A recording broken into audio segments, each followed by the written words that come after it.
કચ્છમાં 26 એપ્રિલે 422 બેઠકો પર મતદાન. ચૂંટણી જંગમાં 1065 ઉમેદવારો, જ્યારે 26 બેઠકો પર ભાજપના ઉમેદવારો બિનહરીફ થયા. કચ્છ જિલ્લામાં આગામી 26મી એપ્રિલના રોજ 422 બેઠકો માટે મતદાન પ્રક્રિયા હાથ ધરવામાં આવશે.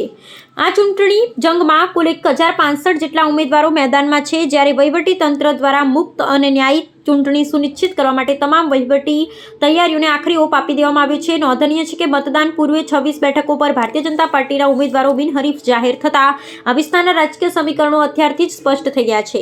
આ ચૂંટણીમાં જિલ્લાના આશરે 15.49 લાખ જેટલા નોંધાયેલા મતદારો પોતાના મતાધિકારનો ઉપયોગ કરી ઉમેદવારોનું ભાવિ નક્કી કરશે. આ વિશાળ મતદાન પ્રક્રિયાને સુચારુ રૂપે પાર પાડવા માટે સમગ્ર જિલ્લામાં 1866 મતદાન મથકો કાર્યરત કરવામાં આવ્યા છે.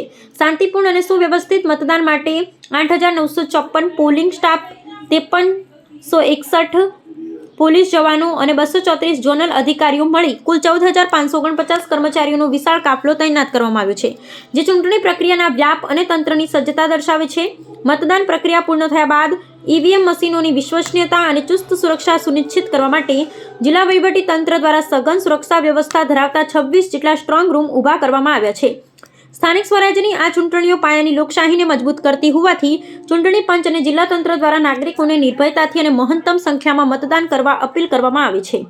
આપણે જે સ્થાનિક સ્વરાજ્યની સંસ્થાઓની હાલમાં ચૂંટણીની પ્રક્રિયા ચાલી રહી છે, આપણે સૌ જાણીએ છીએ કે આગામી 26 એપ્રિલના રોજ, એટલે કે આગામી રવિવારના રોજ મતદાનની પ્રક્રિયા યોજાનાર છે.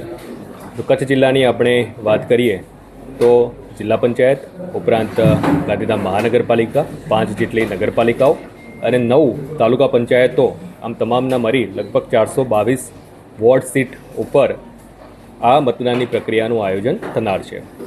અંદાજિત 1065 જેટલા ઉમેદવારો એ પોતાની ઉમેદવારી આ મતદાનની પ્રક્રિયા દરમિયાન નોંધાવેલી છે. કુલ 1866 જેટલા મતદાન મથકો ઉપર મતદાનની પ્રક્રિયા યોજાનાર છે, જેમાં જિલ્લામાં 15,49,835 જેટલા નોંધાયેલા જે આપણા મતદાતાઓ છે એ પોતાના મતાધિકારનો ઉપયોગ કરી શકશે. ચૂંટણીની પ્રક્રિયા ખૂબ સારી રીતે, સરળતાપૂર્ણ રીતે થઈ શકે એટલા માટે 37 જેટલા રિટર્નિંગ ઓફિસર અને 44 જેટલા આસિસ્ટન્ટ રિટર્નિંગ ઓફિસર તરફથી સ્થાનિક કક્ષાએ તમામ જે બૂથ ખાતેની વ્યવસ્થાઓ કરવાની છે એની વ્યવસ્થાઓ પૂર્ણ કરવામાં આવેલી છે. જો આપણે મતદાનની પ્રક્રિયામાં ભાગ લેનાર પોલિંગ સ્ટાફની વાત કરીએ તો અંદાજિત 9,000 જેટલો સ્ટાફ અને લગભગ 5,000થી વધારે પોલીસ સ્ટાફ, આમ કુલ મળી લગભગ 14,000થી વધારે સરકારી તંત્રના, વહીવટી તંત્રના જે અધિકારી કર્મચારી છે એ આ ચૂંટણીની પ્રક્રિયામાં આખી પ્રક્રિયા સરળતાથી થઈ શકે એ માટે કામગીરી કરનાર છે, પોતાની ફરજ અદા કરનાર છે. 26 તારીખે જો મતદાનની પ્રક્રિયાની આપણે વાત કરીએ તો સવારે 7 કલાકેથી મતદાનની પ્રક્રિયાની શરૂઆત થશે અને સામાન્યતઃ સાંજે 6 વાગ્યા સુધી આ પ્રક્રિયા આપણી ચાલનાર છે.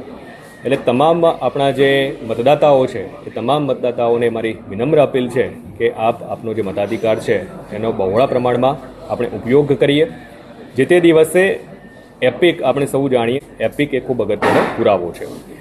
આમ છતાં કોઈ કિસ્સામાં જો કોઈ મતદાતા તરફથી એપિક ઉપલબ્ધ ન હોય અથવા રજૂ ન કરી શકે તો 14 જેટલા અન્ય પુરાવાઓ પણ રાજ્ય ચૂંટણી આયોગ તરફથી સુનિશ્ચિત કરવામાં આવેલા છે. એ પૈકીનો પણ કોઈ પુરાવો લઈ અને મતદાતા પોતાની ઓળખ પ્રસ્થાપિત કરશે, ચોક્કસપણે આ મતદાનની પ્રક્રિયામાં ભાગ લઈ શકશે.